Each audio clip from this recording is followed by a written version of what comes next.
예, 안녕하세요. 부동산을 잘 알고 싶은 남자 김동산입니다. 지금 시간이 이제 새벽 1시인데 갑자기 뭐 영화 한 편을 보다가 뭐 말하고 싶은 게 좀 생겨서 이 영상을 좀 찍고 있습니다.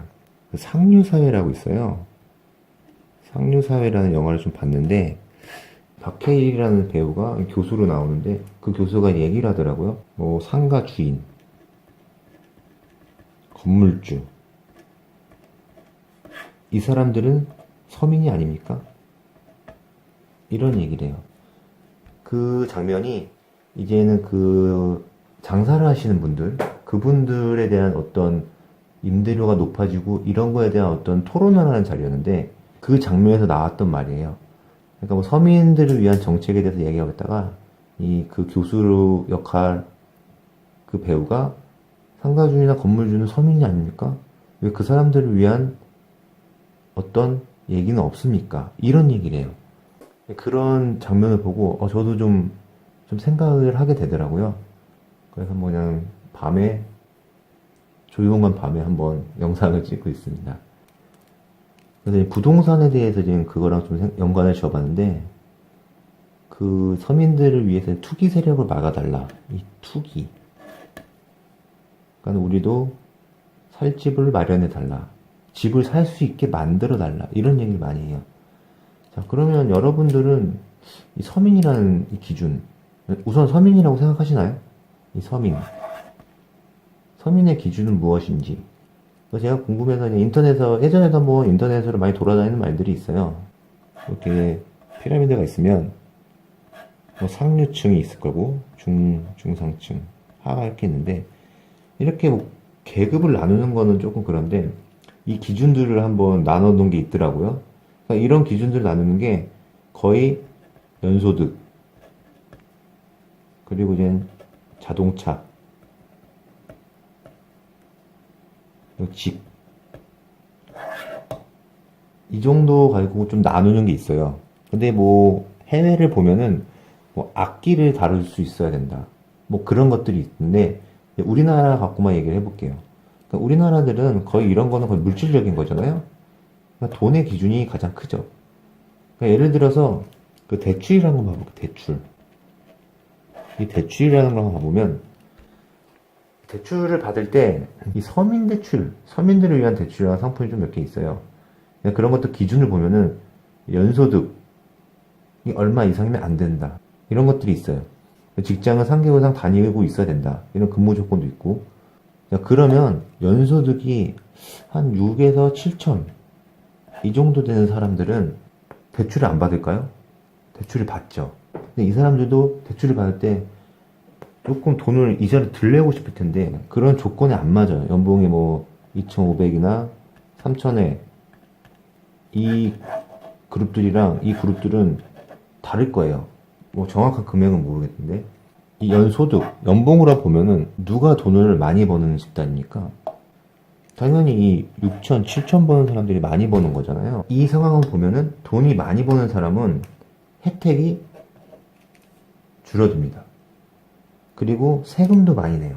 그러니까 돈을 많이 버니까 세금을 많이 내는 건 당연한 거라고 생각을 해요. 당연합니다. 근데 이 돈을 많이 버는 사람들 입장에서는 너무 많이 가져간다는 소리를 많이 합니다. 아쉬운 소리를 많이 해요. 그럴 수밖에 없죠. 자, 그러면 이 돈이 많아요. 돈이 많으면 세금도 많이 내요. 세금도 많이 내고 근데 혜택은 줄어들어요. 이렇게 세금 많이 내고 혜택은 줄어드는데 왜 사람들 돈을 많이 벌려고 할까요? 우선 첫 번째로는 노후 대비죠. 이거는 뭐 누구나 아실 거예요. 저도 맨날 이런 부분에 얘기. 이 대한민국은 덴마크라는 이런 해외 다른 나라들처럼 노후를 나라에서 보장을 못 해줍니다. 그렇기 때문에 젊었을 때 돈을 많이 벌려고 생각을 하죠. 그리고 다음에는 이 혜택 부분이에요. 혜택이 줄어드는 게 아니라 돈으로 누릴 수 있는 혜택이 더 많다는 겁니다. 돈이 많아서 혜택이 줄어드는 혜택보다 돈을 벌어서 누릴 수 있는 혜택이 더 많다는 겁니다. 지금 얘기가 좀 다른 쪽으로 빠졌는데, 다시 부동산 투자를 한번 넘어와 보면, 이 부동산 투자라고 하면은 돈이 많은 사람들이 하는 걸로 인식이 되어 있어요. 그러니까 뭐냐? 이 부자. 이 부자들만 할 수 있는, 돈이 많아야 할 수 있는 재테크가 부동산이라는 생각을 하시는 분들이 많이 있을 거예요. 그러면 진짜 부동산 투자라는 게 부자들만 하는 걸까요? 그건 아니라는 거죠.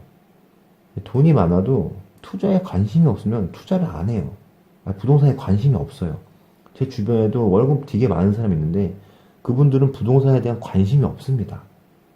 왜냐? 지금 만족하면서 살고 있거든요. 지금 그 월급으로 사는데 아무 문제가 없는 거예요. 그럼 어떤 사람들이 하냐? 이 돈을 많이 벌고 부자가 아닌 사람들 빼고는 부자가 되고 싶은 사람들, 서민들이죠, 직장인들. 아니면 돈이 진짜 너무 없고 절박해서 부동산 공부를 하는 사람들. 부자들도 하죠. 부자만 하는 게 아니라. 부자들이랑 부자가 되고 싶은 사람들.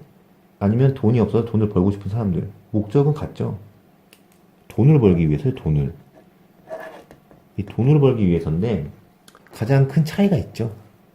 이 부자들이랑 부자가 아닌 사람들. 가장 큰 차이는 기본 자금입니다. 가장 크죠. 시작하는 위치가 다릅니다. 부자들은 처음부터 돈을 많이 갖고 있어요. 그래도 억 단위에서 시작을 할 수 있어요. 근데 그 아닌 사람들은 뭐 100만 원, 1000만 원 이때부터 시작을 할 수밖에 없어요. 그것도 돈을 모아서 시작하는 레벨이 다릅니다. 이거는 좀 너무 어떻게 보면은 공평하지가 않은 거죠. 자, 그러면 저희가 이 부자라는 사람을 좀 제껴두고 부자가 아닌 사람들, 돈을 벌고 싶어하는 사람들 상대로만 한번 얘기를 해볼게요. 이분들, 지금 제가 속한 그룹이죠. 이 그룹에 대해서 정확히 말하면 이 집단 속에 포함된 끈을 한번 얘기를 해볼게요. 바꿔서 얘기를 해보면 저기 집이 있잖아요. 자, 집은 지금 우리나라는 월세, 전세, 집이 없으면 월세, 전세로 살고 계신 분들이 많이 있죠. 자, 이런 분들은 집주인한테 세를 주는 거예요, 세를. 돈을 주는 거죠. 월세든 전세든 돈을 주고 살고 있단 말이에요. 자, 그러면 이 집주인들, 자, 언론이나 이런 데서 말하는 서민이 아닌 이 집주인들도 다 부자가 아니에요. 이쪽으로 넘어온 지가 얼마 안 된 사람도 많이 있어요. 제 주변에도 얼마 전에 이런 분이 있습니다. 그래서 오늘 영상을 찍은 것도 그 상류사회라는 그 장면을 보고 제 주변에 이런 분이 있는데 요즘에 너무 속상하신 분이 있어서 이 영상을 솔직히 찍는 겁니다. 그분을 좀 생각을 하면서. 그러니까 대출을 받아서 넘어온 거죠. 넘어온 게 아니라 대출을 받아서 집을 사신 겁니다. 이 집주인이라는 사람들이 옛날처럼 나이가 많고 뭐 할머니 할아버지 이런 분들이 아니에요. 뭐 계약을 하러 갈 때 보면은 젊은 부부들이 집주인이라고 와가지고 계약하는 사람들이 되게 많아요. 젊은 부부들은 회사원이에요, 회사원. 회사를 다니면서 대출을 받아서 집을 산 거예요. 돈이 많아서가 아니라 대출을 받아서 산 거예요, 대출을. 내 돈 아닌 거죠. 내 돈이 아니라 남의 돈. 은행 돈이죠. 그걸 이용해서 집을 산 거예요. 자, 요즘에 부동산이 안 좋다고 얘기 나오니까 이분들 대출을 받아서 집을 산 사람들, 최근에 이 사람들은 바보를 만드는 댓글들이 되게 많더라고요. 그런 댓글들을 보면은 분수에 맞게 살아라, 갭투자, 갭투자해서 돈을 벌려고 하다가 쌤통이다, 하락한다, 아직 시작도 안 했다, 기다려봐라, 하락 더 심해진다, 너네는 망할 일만 생겼다, 망할 일만 남았다, 이런 댓글들이 많아요. 제 주변에도 집을 사신 분이 그런 것 때문에 스트레스를 너무 받아요. 근데 그분은 이 집을 산 게 투자 목적이 아니에요. 거주 목적이에요. 거주 목적. 거주 목적이에요. 돈을 모아서 집을 장만한 거예요. 투자 목적이 아닌 거주 목적으로 집을 장만했는데 하락세가 온 거예요. 집값이 떨어진다 이런 얘기가 많이 나오니까 엄청 속상해요. 거주 목적인데 투자할 생각이 없는 사람인데 집값이 하락세고 이런 경기가 안 좋아지고 하니까 스트레스를 받더라고요. 또 인터넷을 많이 하는 사람이어가지고 이런 댓글들도 많이 보니까 더 심란해지고 있어요. 요즘에 너무 우울해해요. 저는 그래서 그런 댓글을 다시는 분들, 이 사람들은 어떤 사람들일까 한번 생각을 해봤어요. 부동산에 아예 관심이 없나? 아니면 부동산 투자를 해서 돈을 많이 벌어서 자랑을 하려고 그러나? 나는 벌었다. 지금은 시기가 아니다. 너네 왜 지금 투자했냐? 바보들아. 이런 생각인가?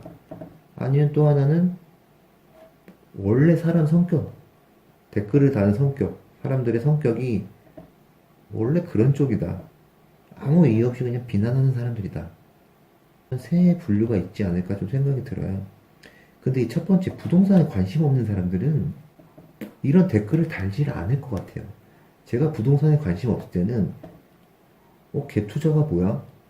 뭐 투기한다고 그러니까 나쁜 세력들이구나 이렇게 알았지 잘 모르니까 댓글을 달 수가 없어요. 무슨 내용을 하는지. 그래서 이 분들이 쓴 댓글을 보고 스트레스를 좀 받으시는 분들이 많이 있을 거예요. 걱정도 많이 되고. 근데 이 집을 장만하시는 분들은 진짜 열심히 일을 해서 저축을 해서 집 하나를 샀습니다. 대출을 받아서 샀건 돈을 모아서 샀건 어떻게 살 것 간에 집값이 떨어지면은 속상한 건 다 똑같아요. 걱정되는 건 똑같습니다. 근데 저는 하고 싶은 말은 너무 속상해 하지 마세요. 왜냐면 이분들은 댓글로 이렇게 안 좋은 얘기하고 비판적인 얘기를 하는 사람들보다 제가 봤을 때는 훨씬 더 현실적인 분들이라고 생각을 해요. 제가 저번에도 한번 말씀드렸는데 이런 현상에서 비판만 하고 안 좋게 생각하는 것보다는 현실을 직시하고 어떻게 이 상황을 극복해 나가고 어떻게 한 단계 올라가게끔 하는 방법을 찾아내시는 사람들이 더 낫다는 거죠. 그래서 이 집을 사신 분들은 대책을 세우지 않았을까요? 분명히 세우고 있습니다. 어떻게 하면 세금 혜택을 더 받을지, 아니면 지금 팔아야 되는지, 지금 팔고 이 판 돈으로 어떻게 활용을 해야 되는지, 이런 부분들을 다 생각을 하고 계실 거예요. 왜냐? 집을 샀을 때도 많은 생각을 하고 샀기 때문에, 많은 공부를 하고 샀기 때문에. 그래서 이런 분들은 이런 대처할 수 있는 능력이 있을 거라 생각이 듭니다.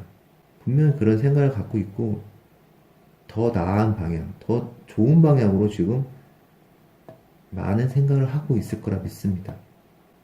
돌파구를 찾으면 됩니다. 그래서 제가 지금 이 시간에 좀 말씀드리고 싶은 거는 좀 주제가 이제 부동산 투자자들은 서민인가 아닌가, 서민인가에 대한 얘기를 하고자 한 건데, 좀 하고 나니까 좀 두서가 많이 없었던 것 같아요. 그래서 오늘은 조금 이해를 좀 해주시고, 제가 하고 싶은 말은 마지막에 한 말인 것 같아요. 어떻게 보면은 집이 없던 사람들이 집을 샀는데, 요즘 상황이 좀 안 좋잖아요. 얘기 들려오는 거 보면. 들려오는 얘기를 들으면 안 좋잖아요. 그분들이 좀 많이 속상해 하시고 계신데, 너무 속상해 하지 말라는 겁니다, 결국은. 분명히 다 방법이 있고, 그분들도 이제 다 생각이 있기 때문에, 너무 흔들리지 마시고, 이미 투자를 하셨거나, 집을 사신 분들은 안 좋게 생각을 하지 마세요. 좋은 일들이 있었으면 좋겠습니다. 제가 새벽에 무슨 생각이 들어서 그런지 좀 주저리 얘기를 했는데, 결론은 다들 행복하게 사셨으면 좋겠습니다. 자, 지금까지 부동산을 잘 알고 싶은 남자, 김동산이었습니다. 네, 안녕히 주무시길 바랍니다. 자, 즐거움하셨다면 구독, 좋아요 부탁드려요.